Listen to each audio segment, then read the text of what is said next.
Hi, I'm Mary Rogers, and this is the Cuisinart Coffee Center. It has so many conveniences. The thing I like about it is it combines a full-size coffee maker here with a single-serve unit here. So sometimes on the weekend, my husband and I like to hang around the house and read the paper. We make a full pot of coffee and we kind of just lazily enjoy it. But during the week, when we're in a big hurry to get to work, we like to make our coffee and get right on the road. So that's why I love having a single serve unit here, because you can make 1 or 2 cups, there's no cleanup, and you're on your way and out of the house. So let's talk about the 12-cup coffee maker on this side. Has a lot of great features. This is your control knob. This is the one that you're going to use to program your coffee maker. So you can program it to go off at a certain time. So it's usually between 0 minutes and an hour. And that's really great because if you're in a hurry like I am most of the time, you don't have to worry about forgetting to turn your coffee maker off when you're leaving the house. This is your auto on function. It'll light up when it's programmed to go auto on. That's if you want to make a full pot of any amount of coffee. It will go off it'll go on during any 24-hour period, so it automatically brews your coffee. So if you know that you get up every day at a certain time and you want your coffee at 8 o'clock, you can program to do that for you. And then you can program it to go off afterwards. So this is your auto off function. That's how you're going to program it. And you also, most importantly, that's your brew function. And then lastly, on the very bottom, that's your clock function. That's how you're going to set your clock by holding down. See how it was blinking? You're going to hold this down until it starts blinking, and then you can change the time. I'm going to set it on 9 o'clock. You can also change the minutes doing the same thing. Hold it down, and if you hold it down, you can see it quickly advances. I'm just going to put it on 35. It'll flash a few times. Once it stops, the program has taken place. So the other thing is there's a bold button here, so when it's lit, it'll brew your coffee so it's a little bit bolder. And then on this side, this is your carafe temperature. What this is for is if, for instance, I like to put a lot of milk in my coffee, so you want the coffee to be a little bit hotter when you start out so it doesn't get too cool after you add the milk, you would set this on high. So you have low, medium, and high. I prefer using high. My husband, on the other hand, takes his coffee completely black. He may want to use the low setting because it won't be overly hot when he wants to drink it, and he can start drinking right away. So this is your carafe. It has a nice pour spout. It also has a brew pause function so that if you are impatient and you can't wait till the whole pot's done brewing, you can sneak a cup in between and put it back in and it'll continue brewing for you. It also has measure markings here. This is helpful when you're going to actually fill the water reservoir up, and it's calibrated appropriately to actually come up to the right amount of cups based on how much you put in here. So the other thing is it has a nice wide handle and stainless insert, so it's easy to hold and grip and pour when your coffee is done brewing. So let's open the lid and look in the top. This is your shower. This is where the water comes out, and you notice it has a lot of holes and it's a very large surface area. That actually helps in dispersing the water very efficiently over the entire surface of the ground coffee, so you get a better tasting coffee. So in here we have our permanent filter. This is completely reusable.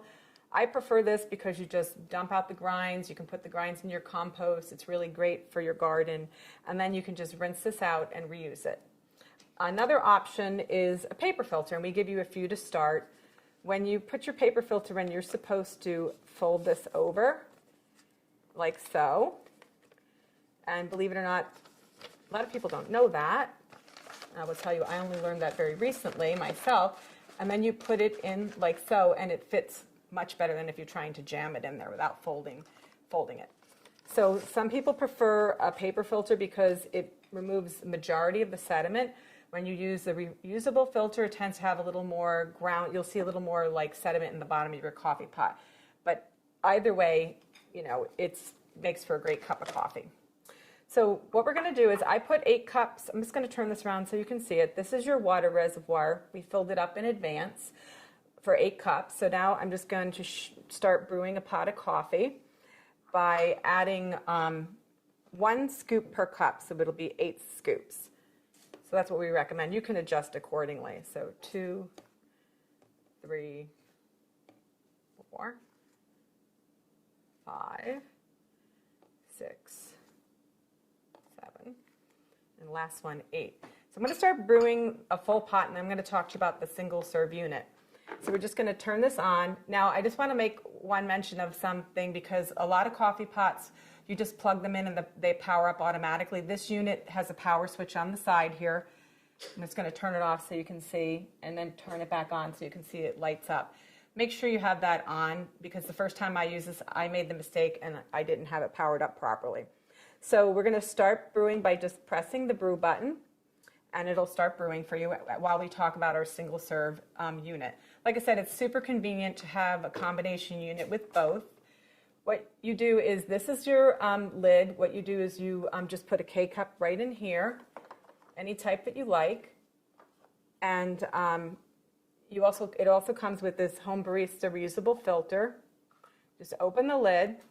This is the filter part, and what you're going to do is, if you prefer to use this and not actually use store-bought K-cups, you would just put your ground coffee directly in there, put it back in the filter basket, close the lid, remove this, and then you would be able to put your reusable filter right in there, close it, pick the actual serving size that you want, press it, and then you will start brewing coffee.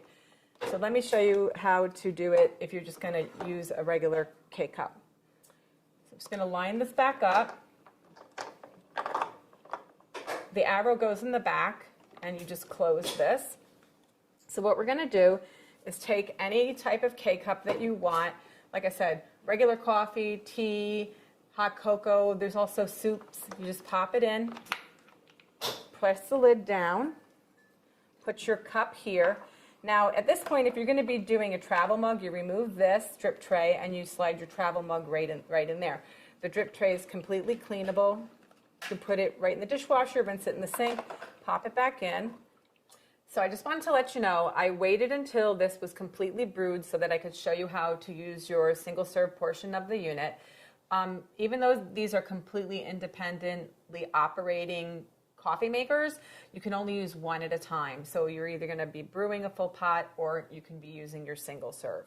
And what will happen though is, like when you're brewing, the lights on this will go off and it won't be operational. So just keep that in mind when you're using your coffee maker. So you just press the appropriate size for how much coffee you want to brew using your K-cup, and it'll start brewing. You'll notice here there's two functions. One says add water and the other one says clean. The teardrop, it's shaped like a little teardrop of water, that'll light up when you don't have enough water in your water reservoir. And when this is done brewing, I'll show you the water reservoir because it's removable. The other thing is that the clean light will go on when it's time to clean your coffee maker. We actually recommend you do it at least once a month. That's really important to keep it in optimal functionality. So like I said, the really cool thing about this is it's not much bigger than one normal full-size coffee maker, and you get lots of great use out of it. It's really convenient and easy to use. So as soon as this is done brewing, I'll go ahead and show you the rest of the coffee maker. Okay, so now that that's done, I just want to show you here in the back is your removable reservoir. It's 40 ounces. You can see it has a max fill and a minimum fill. If you get below the minimum fill, you won't be able to make a cup of coffee, so just keep that in mind. And inside is your water filter holder. So that's really cool. It filters out chlorine's taste and odor. Just slides on the back of the unit like so. And then this is your little lid that you'd use to cover it up. The other thing is, I don't think I mentioned that this coffee maker portion also has a water filter holder. You put your little water filter in there, you slide it in, and it also does the same for the full-size coffee maker. So there you have it, the Cuisinart Coffee Center. It's convenient and easy to use, and it takes up very little space on your kitchen counter.